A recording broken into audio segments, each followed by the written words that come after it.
Hey, everybody. Thank you very much for watching. My name is Chris, and I guess nominally I'm in charge of this YouTube channel, but not really, because there are people who do the actual work, including Dave Pyper, who is producing today's show for both myself and for my good friend, Jim McCormick. You can find on Twitter at _Jimmy McCormick, because he is part of the _ family. And Jim is going to be with us throughout the NFL playoffs to talk about how these games are going to go and what bets we think look good. Hi to you, Jim McCormick.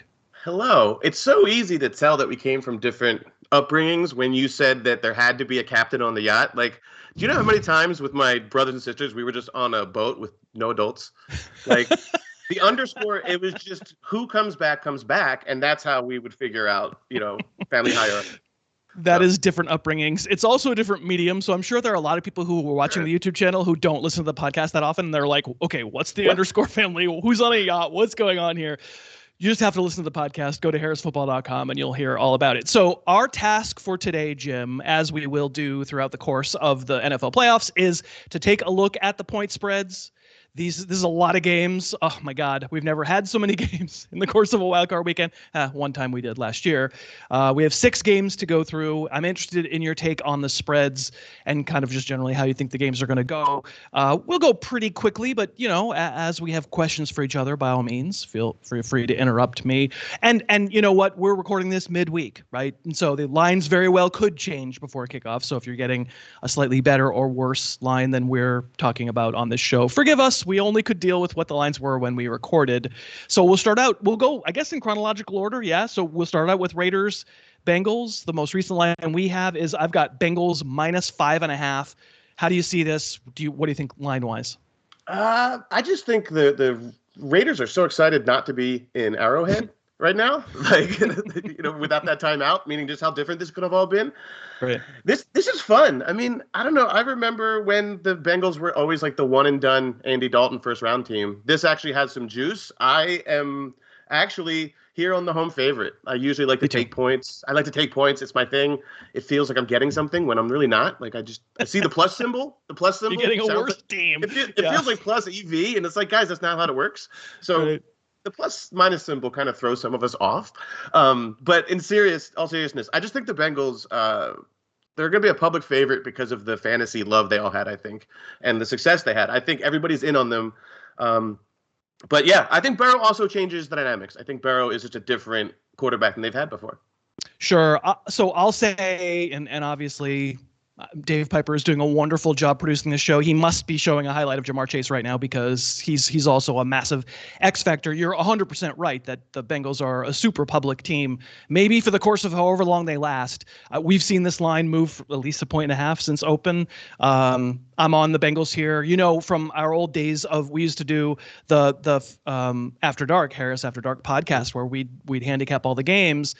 And I typically will set what I imagine I would put the line at. I put this at 8. I've seen the Bengals blow out the Raiders. I feel pretty good about the Bengals covering this game and being just fine. It's weird. I'm going to wind up picking more favorites than I'm comfortable with because it's been a year of not that many dominant teams. We'll see. We'll see as we keep going. We'll see if you wind up agreeing.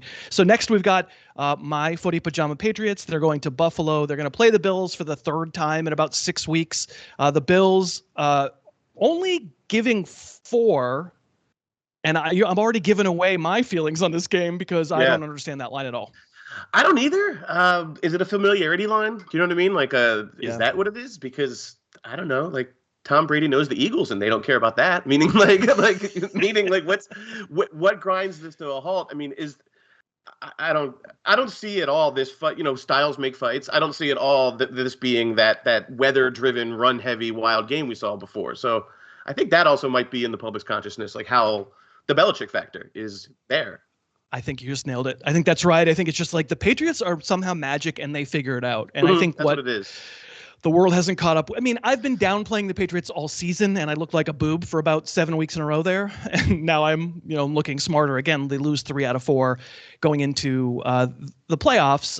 As it turned out, the ridiculously bad performance against the Dolphins didn't cost them because the Bills wound up winning. But I nevertheless, well, I mean, I actually think if they'd won that game, they'd be playing Cincinnati instead of Buffalo. I think I would prefer that as a Patriots fan. The styles make fight thing is going to be really important in the AFC. I kind of think personally the Bills are built to be the Chiefs. I think they are a Chiefs beating machine. I think they want to be the more physical team in a matchup and be the one that has the ability to, muck up your offense with, playing a couple safeties back and then, hit you in the mouth and be bigger than you on offense too, when every so often they need to. And that running game has come around a little bit. If there's a hope here for the Patriots, it is that they are a bigger and meaner and slower team. And if it can be bad weather, and if it can be, if this is a bad weather game, do you feel like maybe you change your tune and it's not Bills by 4? No, because I guess I still also just think like it's a splash play game then too, how tight it is, and that with one Diggs play, like it's a small enough line that I think one splash play would put the Bills over. And so what I'm saying is, even if it was one of those possession battles, I still think the team with more playmakers, more blue chips will end up like the secret sauce thing is here, but the better roster is Buffalo. So I'm with you. We're going to be on two favorites there to start. So then we go to your beloved team. I've got in my line here, Eagles. This line has moved since opening. It's actually moved down. It's at 8.5. Tampa Bay hosting your Eagles. Everyone wants to know, I assume you are positive that Jalen Hurts and the boys are going to pull the straight up upset. Yeah, I mean, what people don't know is that Tampa is actually like a very far suburb of Philadelphia. It's just a bunch of people from like South Philadelphia who went to go eat fish sandwiches. But in any case, so it's kind of a home game. But I'm not sure about this line. Like I actually, like you, when you said for Harris after dark, we used to set our lines. I had it at 10. I just think they're just that much of a better team. Again, it's kind of the finish thing. You talked about the Patriots, kind of the Bucs didn't have a signature finish. I mean, they did, the Jets game, I think, threw people off. It's most famous for the Antonio Brown incident, but they were in a real battle with the Jets. That threw people off, I think.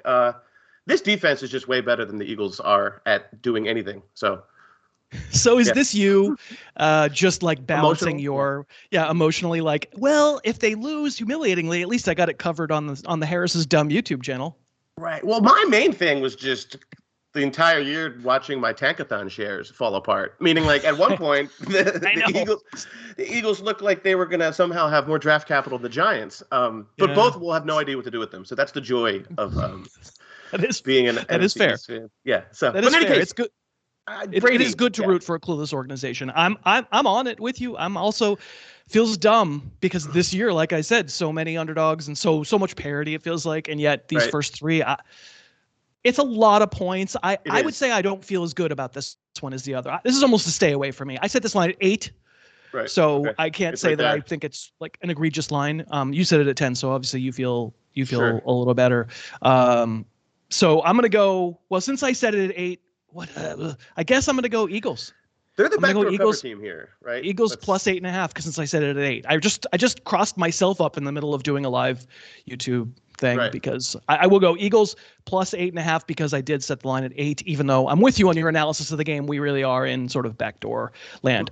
Let me take a break and thank DraftKings. It's been a pleasure working with them all season long. They're a great sponsor of both the podcast and this YouTube channel. And they've got a great promotion. And Jim, I'm not sure you know this, but like a state like New York has just come online in time for the NFL playoffs for DraftKings Sportsbook. If you're in New York, you actually can now get a sportsbook account and bet on these games. And they've got a promotion going on right now, counting down to Super Bowl 56. New customers can get 56-1 odds on any wildcard team to win their game. If you bet $5, you win $280 in free bets if your team is victorious, just straight up, which is a pretty good arrangement. Obviously, you can't just immediately cash that money out or DraftKings would go out of business, but you can then wager with it and over the course of time begin to bet enough that you can cash it out. It's a really great promotion to start. The way to get going is to go to get the DraftKings Sportsbook app or go to DraftKings.com.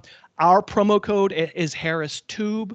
That will win you the right to make one bet at 56-1 odds on any NFL team. You bet $5, you win $280 in free bets if you win straight up. So again, the promo code is HarrisTube. get the DraftKings app or go to DraftKings.com. And we really do appreciate the support they've given the channel over the course of, well, for as long as I've been doing this, DraftKings has been supporting, and that is lovely. So, and I believe in your state, DraftKings also in the great state of Pennsylvania is allowed. We do. One thing about the New York promotion is that I think Joe Judge gets a third of those bets if you win, just to be clear. No, but honestly, it's really cool to see the Northeast just be completely taken over by, us betting on our phones. I do it all the time. In a good way. All right, so we're going to do the last three games chronologically. We'll talk about our point spread bets. We've got, I think the next one is, am I right, Niners? Yeah, Niners at Cowboys. It's the closest spread. It's actually wavered around a field goal. It went up to 3.5. As of our recording, this is down to 3. So we'll call this line. I mean, if you're going to give 3 points for home field, which that maybe people have decided it's 2.5, but whatever. Traditionally, it was always 3. Then we're basically considering these two teams even. That's right, Jimmy Garoppolo exactly as good as Dak Prescott. So Niners getting 3 at Dallas. What do you think? Yeah, it's like the dilution of home advantage, or at least that's one of the new premises in betting. It's like, do we fade the home thing? Do we just consider the even field thing more, right? Like, as opposed to what advantage does it have? This line, they threw me off. We texted about it earlier in the week. Like, this was an odd one. It jumped out to me because I thought Dallas would be such a public team, but they're both public teams in a way, the Niners. But I like the Niners, and it's not a Dallas. It's not. I just think that. I also think the matchup specifically, and we can talk about this when we do our prop discussion. Is I think the matchups work really well the way that they play underneath and in the middle, and that's where Dallas is really bad. Like Micah Parsons doesn't cover, Deebo Samuel or Kittle underneath, and that's where they have major problems to me. Is it Leighton Vander Esch who gets Kittle when he's healthy? Vander Esch and Keanu Neal, they're like. Yeah. They're just not good. They give up gobs and gobs of yards, and it's been hidden by how much pressure they get. I just feel if they structure some sort of pocket for Garoppolo, he's good enough, and that system's good enough. They're going to find it. I just think. So you're right that there's an open question about the value of home field. It certainly got mucked around with last year because there were no fans, and we got to the point where we were, how much is air travel worth? Right. How much is it spending a night in an unfamiliar time zone worth? Your sleep schedule. It really got. I'm still going to assume that we are in the land of 2.5, 3 points. That this is a message that these teams are basically even. I don't buy it. I'm on the Cowboys here. I'll say, if you told me this line was 5, I think I'd still be on the Cowboys. I think they're about a field goal better team. My feeling of the Niners is they certainly can. I think they have a better floor, probably a better floor even than the Cowboys. They're pretty well coached. Yeah, pretty well coached. Good lines on both sides of the ball. Just like they're solid in all the places you would want a team to be solid. And then it's Jimmy Garoppolo, and I know that. He's not gonna suddenly turn out to be Zach Wilson. He's not suddenly going to be just the worst player on the field. But I just don't trust. It was a great couple of drives there against the Rams to get in the playoffs. It was great. It was surprising to me. It was great, and I just don't rely that it'll happen again. I think Garoppolo will do something, and the Cowboys will have enough juice on offense. So give me the Cowboys -3. And if the line has moved by the time people are seeing this video, I'm okay on the Cowboys regardless. The Sunday night game stinks. And let's not mince words. It does. I'm sorry, all you Steeler fans out there. I'm sure you're excited about your team making the playoffs, and you know what you should be. However, I've just seen Steelers at Chiefs in a national TV game. It wasn't fun to watch. And that line, I have it at 12.5. That's a lot of points for a playoff game. I actually don't know how to play a playoff game that's a 12.5 point line because there haven't been that many. But how would you look at it? Yeah, my take is this is like how you weren't sure about Tampa. It was so close. This is so tight. I can't read this. I feel like I would want to. I can't take the Steelers. I just can't do it. I could just see a huge one. I don't see where the backdoor cover comes from Limpy Pocket Rocket or whatever he is. I don't know what he is. He's not Pocket Rocket. He's like Pocket Statue. It's scary. I just don't see where's the backdoor cover. The backdoor cover for this game is what the Steelers have been doing all year, which is, we're losing by 3 touchdowns, and the only way to get back into it is to throw downfield. Here's my 1-yard pass to Najee Harris 15 times in a row, just to make things look respectable. I mean, that's the only place the backdoor. I would stay far away from this game, to be totally honest. But I feel like I don't know. So if you were forced to pick here, you would go minus 12.5. You would go I Chiefs. would if I had to. If I'm picking in a line contest, I'm taking the Chiefs. I think I'm going to take the Steelers for the dumb reason that Najee Harris gets 7 check down screens when they're losing by 3 touchdowns, and they find a way to just make it stupid and make it look okay. And Andy Reid doesn't want to humiliate Big Ben.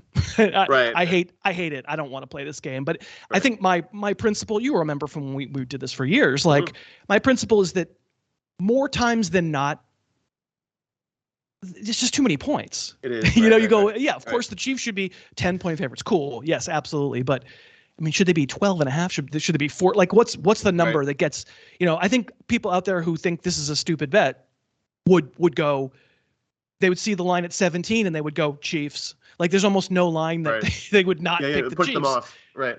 Because they're just much better, and they are, and they're going to win the game. And of course they are. I'm not telling you you're crazy, but I don't know. I set it at 12, so I don't want to try to tell you that I'm strong on either Pennsylvania team. Let's face it, this entire segment here is just dedicated to all of Pennsylvania. All right, lastly, the Monday night game. We've got the Cardinals coming here to Los Angeles. 2 really interesting games between those 2 teams. When the Cardinals came here the first time, the Rams kind of looked unbeatable, and we assumed the Cardinals would sort of be put in their place. And in fact, they pretty well dominated that game. And then they had a shootout in Arizona that the Rams wound up winning by a touchdown. I've got the line at Rams home minus 3.5. That obviously puts it very close. Which way do you lean? I'm leaning with the Rams. I think they're the better roster, but at the same time, like Stafford gives me some real pause. I mean, the better quarterback is more than likely on the other roster. You usually want to take the points. I usually want to take the points in that situation, but I do feel like roster-wise, blue chip-wise, that what I mean by that is the outcomes from which the Rams' best players really leverage, like they change the outcome, and that's what happens here to me. I also am on the Rams, and I also don't feel great about it. And we did a video that hopefully Dave Pyper will link to at some point here, talking about the fact that good Stafford, the playmaking Stafford can win all of these games, but bad Stafford can lose any one of them at any time. And we've never seen him really string together a series of great performances. He's never won a playoff game. Like, he plays hero ball. And I think, the ability of Josh Allen and Patrick Mahomes, just to name 2, to not play hero ball, I think is going to be crucial on long playoff runs for both of those 2 teams. I just don't trust Stafford not to play hero ball. I think of those 3 players, he's got the most rocks in his head. So we were talking about that Twitter thread that's going around about quarterbacks and the kinds of guys they're like. And what did you say? We were texting about it. What did you say, Stafford?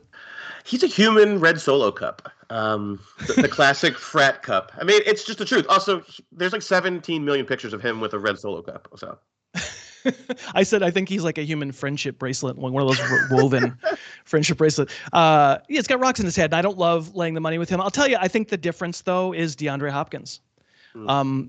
That I'm not going to tell you that Hopkins was awesome this year. I mean, we talk about fantasy a lot. He wasn't awesome for fantasy. He scored a bunch of touchdowns, but it was almost other guys in Arizona who were blowing up and not him. And people were frustrated with that, but it just hasn't felt to me like that 4 wide, pedal down, that relentless attack has worked as well. Now, part of it might be Kyler Murray's ankle, but I really think a lot of it's been about Hopkins. I think we know that they're going to be Hopkins-less in this game. So I don't feel awesome about it, but I think, like you, I would be on Rams minus 3.5 for that Monday night game. And then we thought we would get together just one player prop that's on DraftKings for this wildcard weekend. Did you have one that stood out? I do. Since I'm already taking enough risk with the Niners, I'm going to go ahead and pick the Bengals star wideout, Jamar Chase. The yardage over is 70.5, or the yardage line. I'm going to take. I like the over on that. I think there's value there. I just think he can accomplish that with a few splash plays. It doesn't require even that great of a game from him. Right, that's a pretty good one. So I'm going to go like a little higher odds bet. Like most passing yards of the weekend, Tom Brady's the favorite. I'm going to go Patrick Mahomes. He's 4th on the board, and it's just because we all need the thumb in the eye, right? Just when we think we understand that, this Chiefs offense has to dink and dunk, and it has to be able to run, and defenses are going to play back, and we've got it all figured out. Mahomes will go out and throw for 700 yards, and that's plus 650. So if I were betting that one, I would like totally counterintuitively go against all my own analysis and pick Patrick Mahomes, but I probably wouldn't put the yacht mortgage on it. There's no yacht mortgage. I own the yacht outright. What are we talking about here? Jim, thank you very much for doing this. You're going to be back. We're going to do this each round. We'll talk through how we think the games are going to go and what we think about the lines. We'd love to hear what you think. If you actually just give us your picks. Tell us what you think about these 6 games down in the comments. Follow Jim on Twitter and subscribe to the channel. We love having you. We'll see you next time. Thanks so much for watching. Please, please, please smash that like button, write a comment, tell us who else you'd like to see us review film on, and of course, best of all, please subscribe to our channel and then click that little bell above the subscribe button and you'll be notified whenever we post a new video.